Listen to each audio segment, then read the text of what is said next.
Si Benjo Basas po ng TDC o Teachers Dignity Coalition sa isang pong mabilis lang na panayam tungkol po dito sa kanilang pong panawagan nga, no, yung agad po na implementasyon ng School Mental Health Law.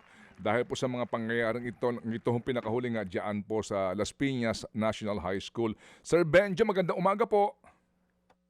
Yes, good morning, Manoted. Good morning, Ma'am DJ Chacha. Magandang umaga. Yes po. Sir Benjo, in light of the recent incident yun nga po sa Las Piñas, meron po kayong panawagan para po sa mas mabilis na hiring po ng mga guidance counselor sa lahat po ng mga eskwelahan? Yes po sana. No?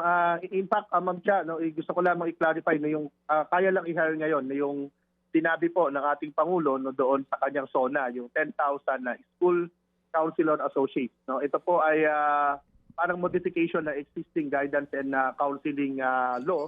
Kasi ngayon, sa kasalukuyan po, ang pwede lang matawag na guidance counselor ay yung graduate talaga, no?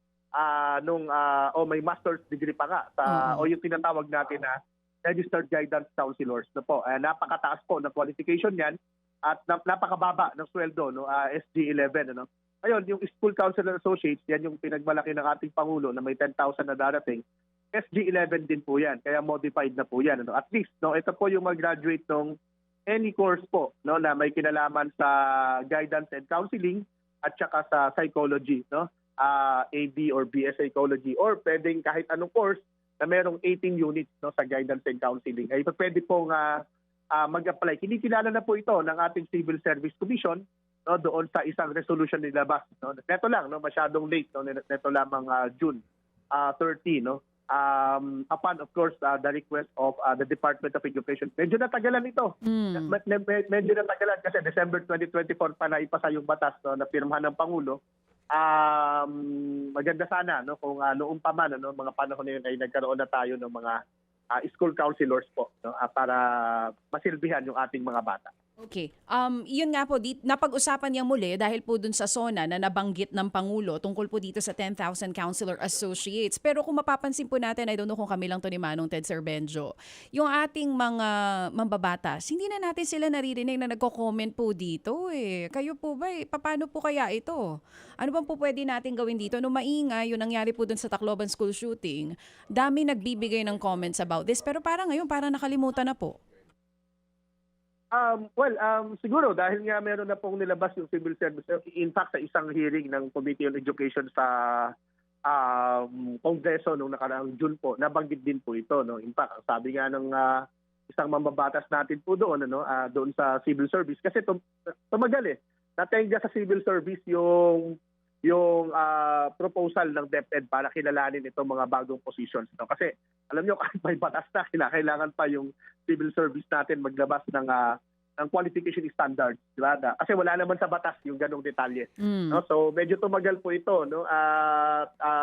Sabi nga nung isa nating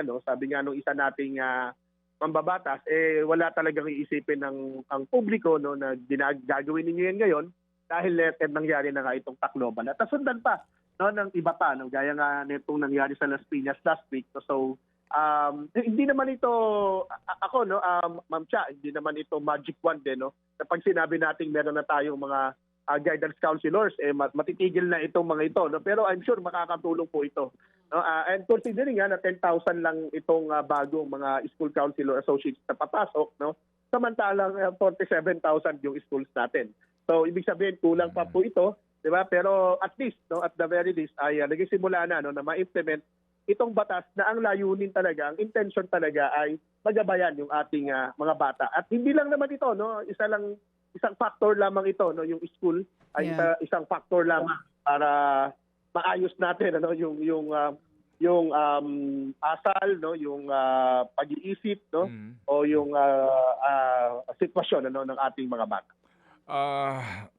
Napakahirap nitong problemang ito, Sir Benjo, no? Na kasi nga ang daming factors nito. Isa lang pong factor nga yung pagkakaroon ng isang guidance counselor na kung libo-libo yung estudyante mo, sa amin ang pinakamalaki sa Region 8, Leyte National High School, di ba? 12,000 ata ang estudyante ron sa high school. So napakarami. Yung paano kaya sa iyong kaisipan, Benjo, yung involvement ng mga bata sa cyberspace. Kasi meron kang binabanggit din yung copycat crime na ginagawa sa ibang mga bansa din, at sa ating bansa ngayon may mga ganun. Ultimo yung pagbibigay ng banta sa Facebook na mensahe para lang magsuspende ng klase. Laganap na rin. Tama po. No, in fact, meron din isang policy direction po yung ating mga mambabatas din ho dyan. Ano? At supportive naman ho kami dyan. Ano? Kailangan natin talaga pag-aralan kung paano natin bibigyan ng regulations itong paggamit ng mga social media. No? While of course, kami appreciated ko personally yung social media o itong internet dahil pinagkukunan naman ito ng resources ng ating mga mag-aaral, even ng ating mga teacher. Pero pagdating sa mga bata, kailangan may certain regulation Kung syempre pamilya na yung may decision diyan kung paggagamitin ba ng cellphone, kung i-regulate ba yung paggamit ng internet, kung may iba-block bang mga apps, pamilya na po yung magde-decide diyan Pero ang estado pwede rin. May mga bansa po tayo na pinagbabawal yung certain yung certain applications, certain websites, may mga bansa po na pinagbabawal po 'yan, Baka kailangan po yung ating yung ating estado ay umaksyon din po hinggil dito. Kasi tama yan, yung copycat phenomenon. Eskwelahan ko po mismo, biktima po niyan. Last week, meron pong bomb threat dito sa aming eskwelahan. So, at marami pa na mga naiulat. Sige. At kasi nga kapag minor de edad rin, alam nila na wala naman silang criminal liability, particular ho kapag 15 pababa. Salamat Sir Benjo sa inyo pong pagbibigay ng inyong opinion, kaisipan po sa napaka-importanteng isyong pambayan. Salamat po, sir. Yes, Manoted. Thank you po. Salamat na marama. Maupay nga aga. Thank you. Benjo Basas po ang pambansang Pangulo ng Teachers Dignity Coalition. Mga kapatid, patuloy po kayong tumutok sa 105.9 True FM para sa totoong balita, impormasyon, music and entertainment. Mag-subscribe sa aming YouTube channel at podcast at sundan nyo kami sa Facebook, Instagram, X at TikTok sa True Network PH. Bisitahin din po ang aming official website, truefm.ph. At panoorin din kami sa True TV Signal, Channel 19. Kami po ang 105.9 True FM. Laging true sa'yo, kapatid.